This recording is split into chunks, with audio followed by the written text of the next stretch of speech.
Hello, everyone. Welcome to the Film Pittsburgh Fall Festival Q&A with one of my favorite directors, Sam Pollard. It is an honor for me to talk to you today, Sam. I have enjoyed following your career ever since we brought you to Pittsburgh for a screening of your Sammy Davis Jr. film, and I am blown away by MLK FBI. So congratulations.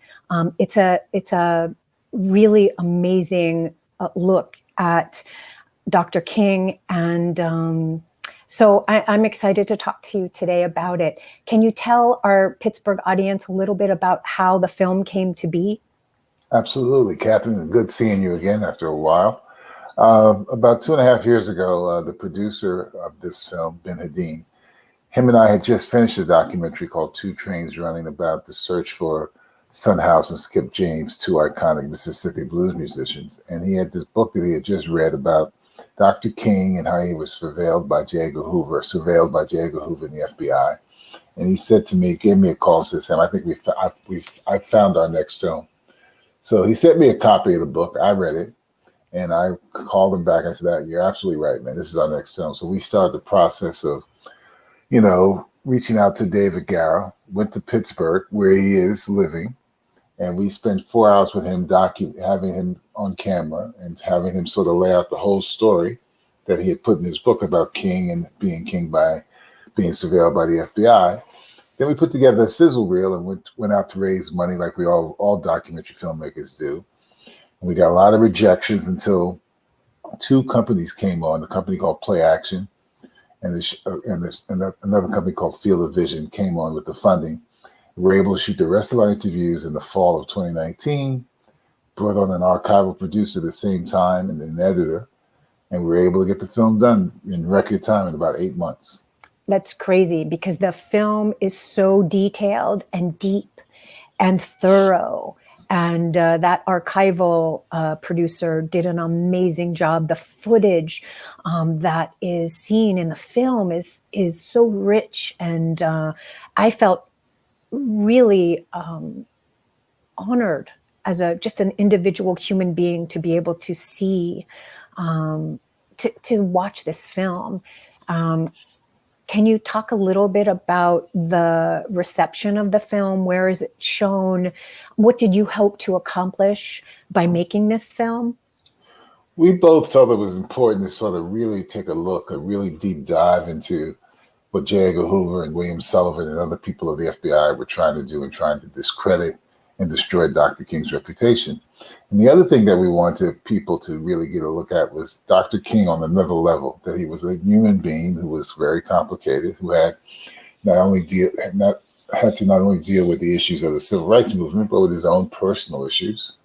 And we felt we wanted to be able to tell both of those stories. Mm-hmm. And, we were very fortunate that we were able to get the people on board, Clarence Jones and Andy Young, who have been close lieutenants of Dr. King. We were able to get James Comey, the former director of the FBI, to do an audio interview for us, another former FBI agent named Charles Knox. And we got two fabulous historians, Donna Merchant and Beverly Gage, who were great in sort of giving us the overview on one level about the FBI, and from the other perspective about how the FBI was always not only surveilling people like King, but the Nation of Islam, Malcolm X, the Black Panther Party, Angela Davis. So when we got close to finishing the film, the rough cut of the film, in May or June of 2020, we decided to send it to Toronto and Telluride and Sundance to see if we could get to one of those festivals. And, something that never happened to me before. We were invited to all three festivals. But we had to decide where we would go with Toronto. If we went with Toronto, we couldn't go with Sundance. If we were with Sundance in 2021, we couldn't go with Toronto. So we were being repped by this company, Cinetic, and we decided to go with Toronto, which it's turned out to be well because then we got picked up for distribution by IFC. So it's been a very, very, positive run so far. And now your festival, and we've been in 7 other festivals in the last 3 or 4 weeks. It's been amazing. Well, we are honored to show this film at our festival. And I really think about it in terms of the film made me think, I wonder if Dr. King had not been assassinated and had lived with us through till now, how our world might have been different, and how systemic racism in our country might have changed had he been allowed to live with us to this day. That's what I thought about when I watched the film. That's a big question. Who knows? Who knows? We don't know, but I do feel strongly that his presence would have made a difference. I don't know if you agree with me, but I would say that sort of optimism is very important in this climate we live in today, Catherine. Right. So that's what I would say. That kind of optimism is what we need in this country today. Right. As we roll close to our pending election in about 9 days. Right. Well, when people are watching this interview, the election will have sailed. Ooh, yes. Wow. So That'd be something. We don't know. But again, something that you mentioned is that I greatly appreciated the humanity of Dr. King in your film, meaning that he wasn't a perfect person, right. And nobody is a perfect person. However, he had a sense of, dignity and calm, and the whole piece of his movement that was nonviolent. Those are things that are, to me, very important. And I also understand that he was human, and that he had, we all are. We all have good sides and bad sides to our character, our personality. And every day I strive to be a good person. And some days I'm better at it than others. Right. And I appreciated that. No, that was part of the goal and the challenge. I mean, we as filmmakers, we knew that we were going into some very tricky territory in some places, but we felt that if we were, focused and respectful and not try to turn it into salacious moments, we would have done our job, and we think we have.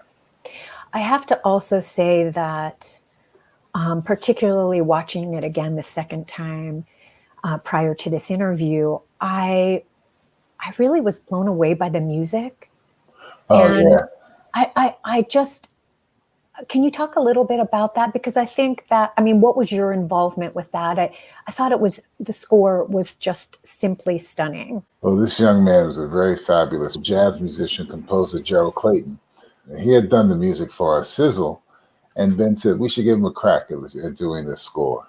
And, when you do scores for music is always a real wild card in films, be it documentaries or fiction, because it's very difficult in terms of anything else that you do in the film to really convey what you want the composer to do musically in terms of tone and texture and stuff.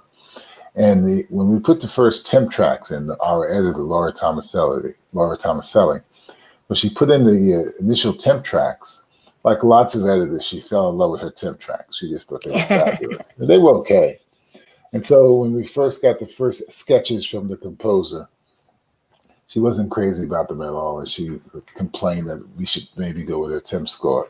But I was very determined to stay with the composer, to stay with his concepts, his ideas that we tried to convey to him. And we went around and around, and I think he finally found it in terms of the tone and the texture and the instrumentation. He did a fabulous job. Fabulous. Young composer. Yeah. His name is Gerald Clayton. I thought he was. I thought it was truly amazing. And again, I don't know how much of our audience or how many of our audience, those of you watching, really pay attention to stuff like that. But, when you really think about everything that goes into the making of a film, just it's amazing that you made this film in 8 months. Like that in and of itself, documentaries can take, as you know, It takes a long years. time. Yeah. So, yeah, I mean, were there any significant challenges on the film, Sam? Did you get any, pushback from anybody about making the film, governmentally specifically, or anyone at all, or any challenges that you faced along the way? We our biggest concern was the King family. We were pretty sure that when this film started to get some recognition and get exposure, that we would hear from the King family, and they would be, intense about us, using material of Dr. King's speeches and his images and stuff. But quite honestly, it's been almost 2 months since the film's come out, and we haven't heard one word from the King family, which is surprising. And in these kind of films, you don't ever expect to hear from the FBI. But someone suggested to me a couple of weeks ago we should send a copy of this film to the FBI. part of their training regimen. Yeah, exactly. So, we didn't get much pushback. We didn't get any pushback. It's amazing. It's amazing. It's been. I would say that most of the response to the film has been 99% positive. Very great. Positive. Yeah. That's great, as it should be. Yeah. And what are you working on now? I am finishing up a documentary that I'm helping to re-edit and restructure about Arthur Ashe. Okay. The wonderful tennis player. Sure. Another director has been working on it, so I was asked to come in and help. And trying to finish my own passionate documentary about the jazz musician composer Max Roach. Nice. So we were finally able to get to a rough cut, and we just sent off a version of it to American Masters, hoping that they will accept it, which will help us finish it.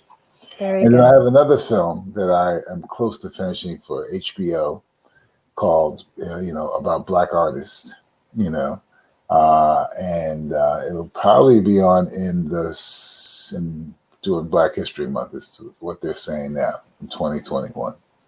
Very good. Yeah. So I'm busy as always. Yeah, you are busy as always. I am so grateful to you for helping us to show your film and for speaking with me today. I won't go all fangirl on you, but I am a huge fan of your work, and I hope you know that you always have a home here at Film Pittsburgh, and we are just grateful to be able to show the film, and can't wait to hear what our audience's response is. I'm glad you reached out to me. Yes, very good. Right. Thank you, Sam. Thank you for being with me today. Film Pittsburgh audience, thanks for tuning in, and we'll see you next time. Bye. Bye.